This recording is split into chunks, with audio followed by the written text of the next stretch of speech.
¿Expresión oral? Hola, bienvenidos a todos.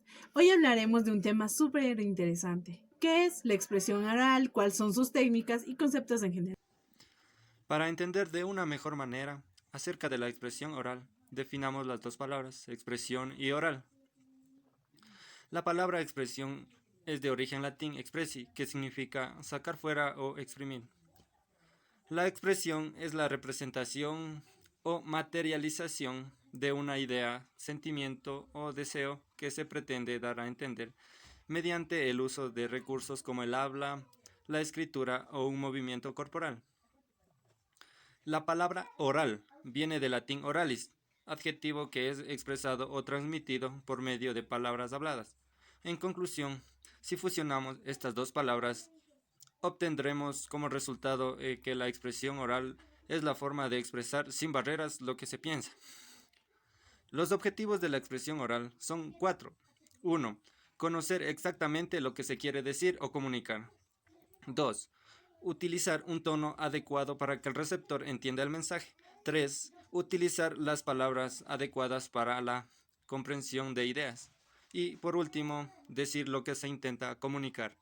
¿Una vez te has preguntado qué tipo de expresiones es el que utilizamos para hablar con nuestros compañeros, nuestros profesores y familiares? Si no lo sabes, aquí te lo contaremos. Primero tenemos que saber que la expresión oral y la comunicación oral forman parte de uno mismo. Desde el principio, los seres humanos han querido comunicarse unos con otros. Un claro ejemplo es los primitivos. Sí, los primitivos. Los primitivos se comunicaban en forma de gritos, emociones, risas y otros sonidos que provenían de animales. Con el paso del tiempo, la comunicación ha evolucionado de una forma muy progresiva. Al tanto evolucionar la humanidad como su comunicación, empezó la expresión oral. Su expresión oral consiste en dar a entender nuestro mensaje. Al interactuar así con otros seres humanos y que nuestro mensaje sea entendible, es muy necesario que sepas dominar habilidades, técnicas y un buen lenguaje.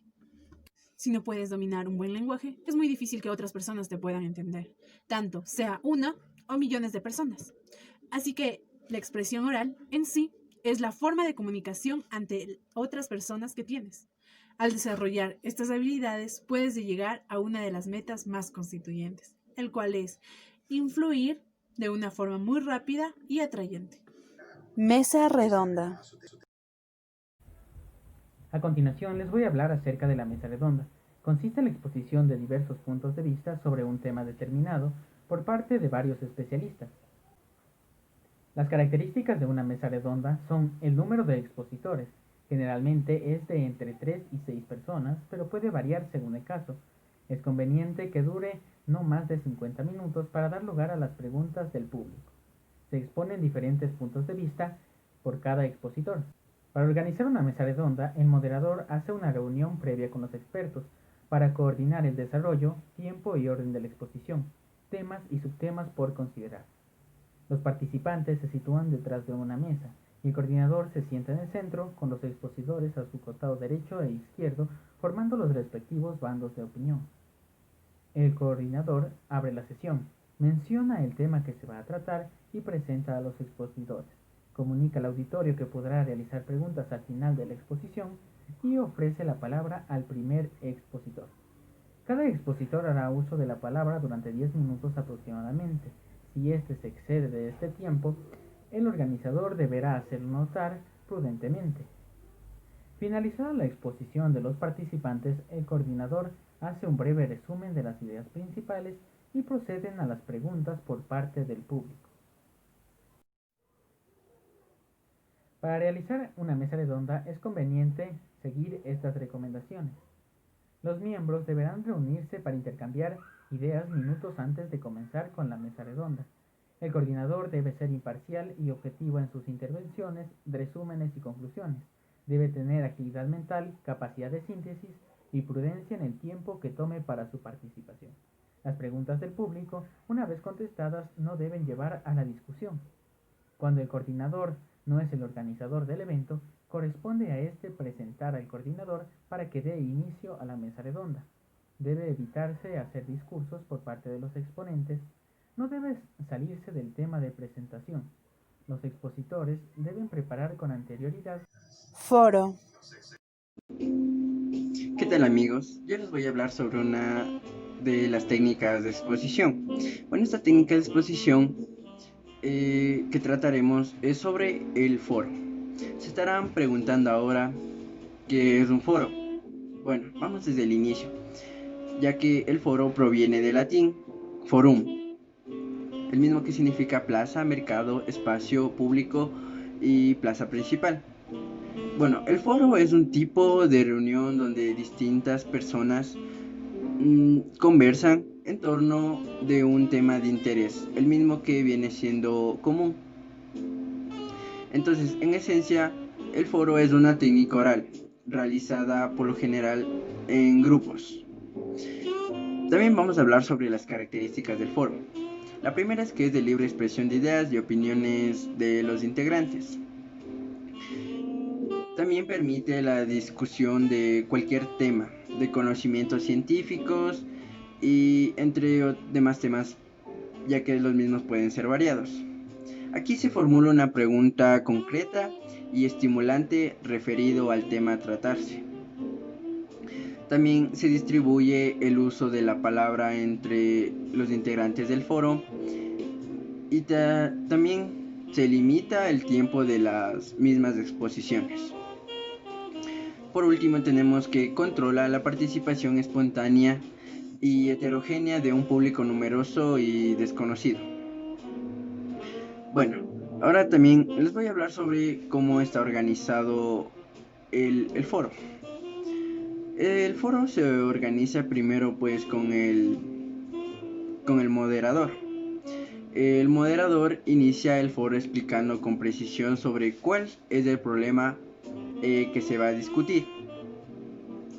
El moderador se encarga pues de señalar las reglas del foro. También el moderador se hace una síntesis de las opiniones expuestas y también extrae las posibles conclusiones de las mismas. Ahora, les voy a explicar cómo realizar un foro. Bueno, un foro se realiza pues primero anunciando el tema o objetivo en el cual va a enfocarse el foro, antes de pasar a los demás puntos. Segundo, presentar a los panelistas. Tercero, determinar el tiempo de la discusión y el de la realización de las preguntas. Y por último, iniciar la discusión.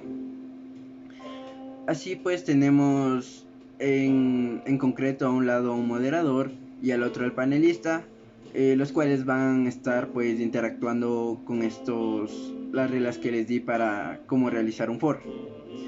Muchas gracias por su atención. La descripción en el ámbito oral. Concepto de descripción. ¿Qué es describir? Describir es representar la realidad con palabras. A la hora de realizar una descripción, el procedimiento a seguir es el siguiente. En primer lugar, se debe observar y seleccionar los detalles más relevantes acerca del objeto que se va a describir. A continuación, hay que ordenar los datos seleccionados y ahora, cuando se puede empezar a escribir. ¿Cómo se hace una descripción? Primero, antes de describir, debemos observar, seleccionar los detalles, ordenar los datos, ponerse a redactar, utilizar recursos lingüísticos, adjetivos, figuras retóricas, figuras literarias, comparaciones y metáforas. Tipos de descripción. Por su objeto. En función del objeto de la descripción, distinguimos descripciones, lugares, también denominadas topografías, personas conocidas como retratos, sentimientos o sensaciones, procesos y ambientes. Por su estructura.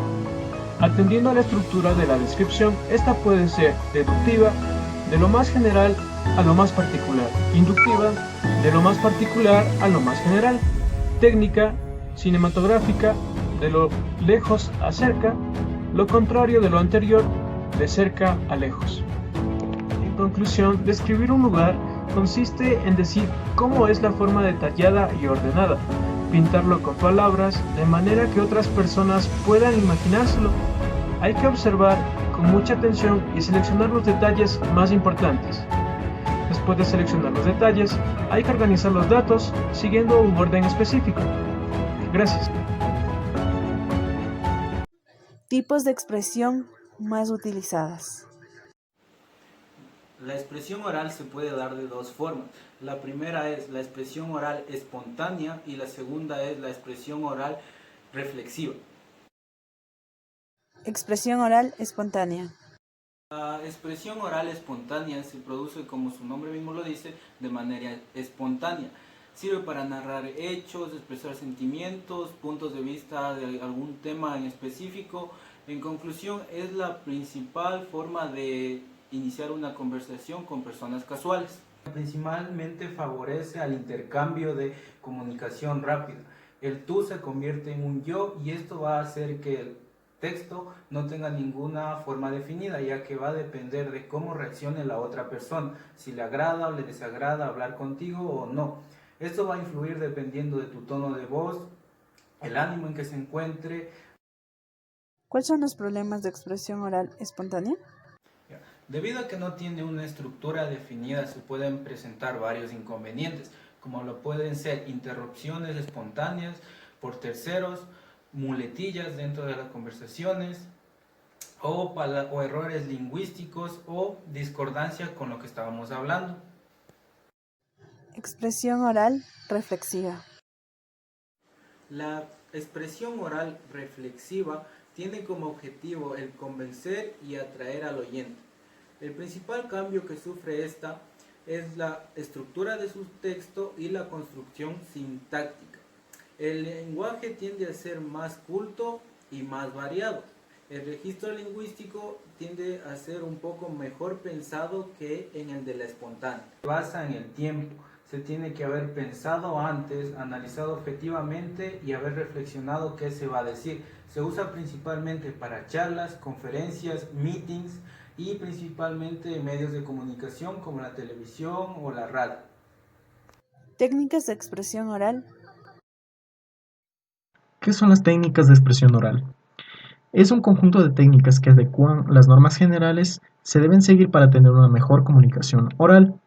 La expresión oral está conformada por 9 cualidades importantes, las cuales son la dicción, construir con la mayor claridad posible de palabras el mensaje que se quiera transmitir. La fluidez es la utilización de palabras, eh, ya sea natural, continua o espontánea, tal y como fluye el agua. El volumen es la mayor o menor intensidad de que el hablante le da a su voz, ya sea para expresarse de manera más baja o más alta a su público. El ritmo es la armonía y acentuación grata y cadenciosa del lenguaje que le permite tener una combinación y sucesión de palabras de forma que respete los signos de puntuación. La claridad. Es importante expresarse de forma precisa y objetiva nuestros conceptos, ideas o pensamientos. La coherencia es expresar organizadamente las ideas o los pensamientos en una cadena sucesiva para que el mensaje tenga una coherencia lógica. La emotividad consiste en proyectar una emoción al mensaje, ya sea tristeza, ira, alegría, euforia, que permitan sensibilizar y poder entender el mensaje y al hablante. Los movimientos corporales y la gesticulación. La persona se expresa de manera oral, pero se apoya mediante sus gestos corporales o la gesticulación facial. Las muecas que hace, la visión, donde mira, donde observa, etc. Y el vocabulario. Es la lista de palabras que tenemos guardadas en nuestra mente. Debemos seleccionar aquellas que nos ayudan a transmitir más claramente el mensaje para que sea entendible a nuestro público, teniendo en cuenta que la situación social en la que se encuentra, su cultura, su psicología, etc. Gracias. ¿Cuál es la correcta comunicación oral que nosotros debemos utilizar? La forma correcta de comunicación oral influye mucho en lo que queremos decir y en lo que queremos que las demás personas interpreten de lo que estamos transmitiendo. Esto está dado por varios factores. El primero sería el tono de voz. Un correcto tono de voz, de una voz fuerte, clara, que se escucha para todo el mundo, Ayuda mucho a mejorar la comunicación porque llegamos a más espacios donde la gente nos está escuchando. La expresión corporal, el uso correcto del cuerpo y especialmente de las manos, ayuda a que las demás personas interpreten de mejor forma lo que queremos transmitirles. Otro sería el manejo del entorno, porque no podemos hablar de la misma forma frente a 30 personas o frente a 100 personas. Es muy diferente el método de comunicación que debemos usar.